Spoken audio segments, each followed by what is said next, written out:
There's a version of you that's still living somewhere in the past. Not physically, but mentally, emotionally, quietly. Maybe it's a mistake you made years ago, See how the a leaves fall, my relationship son. that ended They remind badly, us of the fleeting nature a of all moment you things. wish you could take back, but never can.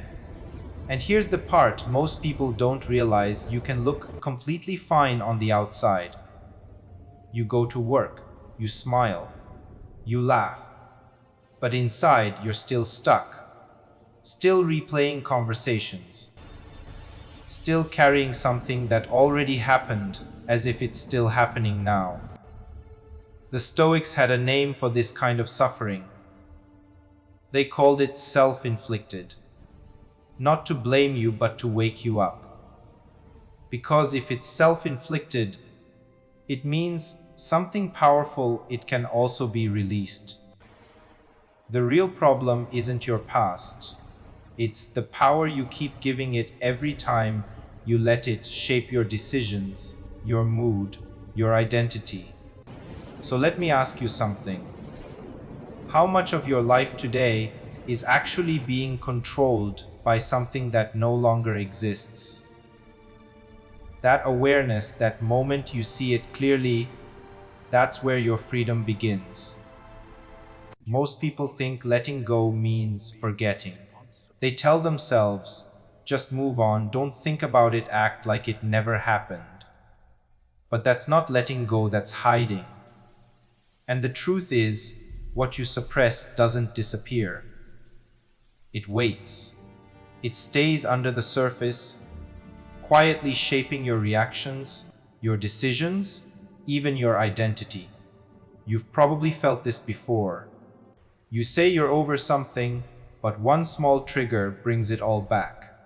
The same anger, the same hurt, like it never left. That's not weakness. That's unprocessed emotion. Real letting go is different. It's not about erasing the past, it's about removing its authority over your present. It means you remember what happened, but you stop letting it decide who you trust, what you try, and how you show up in your life today. Because every time your past makes a decision for you, you're not living freely, you're reacting. So the question becomes, are you living your life, or are you repeating your history? Letting go isn't about losing the memory. It's about reclaiming control. The past doesn't just live in your memory. It shows up in your decisions. Not in obvious ways, but in quiet patterns you don't always question. You hesitate to trust someone, See how the not leaves because of fall, my who they son. are, They remind us of the but fleeting nature of all because things. of what someone else did to you years ago. You hold back from an opportunity not because you can't do it, but because you failed once before. You react too strongly in a small moment and later realize it wasn't about this situation at all. That's the past, still pulling the strings. Here's the difference: most people miss a reaction can come from awareness in the present, but a trigger comes from something unresolved in the past. And when you're triggered, you're not really choosing, you're repeating. Think about that for a second. How many of your choices today are actually yours? This is where Stoicism becomes practical. It teaches you to pause, to notice the pattern, to separate what's happening now from what already happened. Because once you see it clearly, you create space. And in that space, you finally have a choice. There's a simple idea from Epictetus that can change the way you deal with your past forever. Some things are within your control, and some things are not. Your past, not in your control, not anymore, not ever again. But your relationship to it, that's completely yours. Now here's where most people go wrong. When a memory shows up, they do one of two things.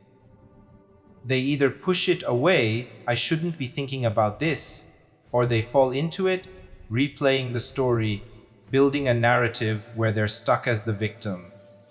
Both keep you trapped.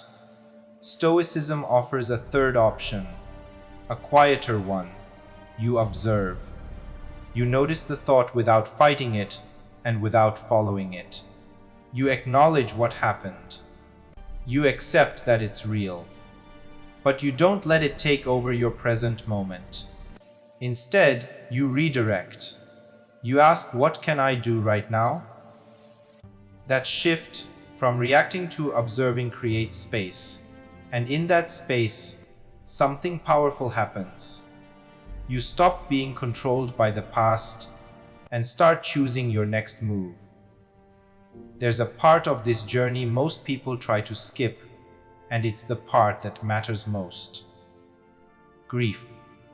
We like to think moving on means staying strong, staying positive, keeping it together. But real strength isn't about avoiding pain, it's about facing See it how the leaves honestly. fall, my son. Because remind if us you of the don't fleeting grieve what nature you of all lost, things. you don't release it. You carry it, quietly, for years. Grief is not weakness, it's processing. It's how your mind and body make sense of something that changed you. Even the Stoics understood this. Seneca wrote with deep emotion. Marcus Aurelius openly reflected on loss and hardship. They didn't suppress See how the feelings, they leaves fall, my experienced son. them fully. They remind us of the fleeting But nature here's of the all things. difference. They felt the pain without becoming the pain. That's the balance. You allow yourself to feel it without letting it define who you are moving forward. So if something still hurts, don't rush past it. Sit with it. Understand it. Let it move through you. And then gently return to the present. Because healing doesn't come from avoidance. It comes from release. The past doesn't come in just one form. It comes in two. One version teaches you, the other controls you. The same experience, same breakup, same failure, same loss can either make you wiser, more patient, more resilient, or it can leave you stuck, replaying it over and over again like a loop you can't escape. The difference isn't what happened, it's how you carry it. If the past is teaching you, it feels heavy but it moves you forward. You learn. You grow. You become more aware of yourself and others. But if the past is controlling you, it keeps you small. You rehearse old conversations. You relive moments that can't be changed. You build a story where you're still hurt and you stay there. Let me ask you something. Is your past a lesson or a prison?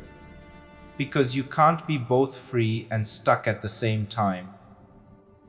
At some point, you have to decide, will this make me better or keep me bitter? The past will always exist, but the version you choose to carry, that's what shapes your future. Moving on isn't a single decision, it's a daily practice. It starts with something simple but powerful, where you place your focus. Every morning you get a choice. You can revisit the past, or you can redirect your attention to what you want to build today. That shift sounds small, but it changes everything. Now, be honest with yourself. Some days, the past will come back. Strong. Unexpected. It might hit you like a wave and throw you off balance. That doesn't mean you failed. That means you're human. The difference is what you do next. Most people go back into the story. They replay it. They retell it. And every time they do, they make that story stronger. They train their mind to stay stuck. But See what how the if you leaves did fall, my something son. different? They remind us of the What fleeting if, nature of all instead of things. repeating the past, you took one action that your future self would take? Send the message. Apply for the opportunity. Start the habit. Just one step. Because moving on isn't about forgetting. It's about proving to yourself that your past no longer decides your next move.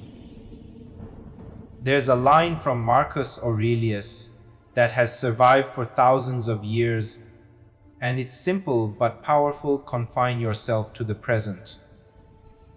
Not the past, which you can't change. Not the future, which you can't control. The present. Because this moment, right here, is the only place your life is actually happening. Your past has shaped you, there's no denying that. It taught you lessons. It left marks. Maybe it even hardened parts of you in ways that helped you survive. But it was never meant to control you. Who you are today isn't defined by what happened back then. It's defined by what you choose to do now. That's the shift most people miss. They keep looking backward for identity instead of forward through action. So, if you feel stuck, if you feel like your past still has a grip on you, remember this: you don't need a perfect plan. You don't need closure from everyone. You just need this moment and the decision to use it. Because now is always enough to begin again.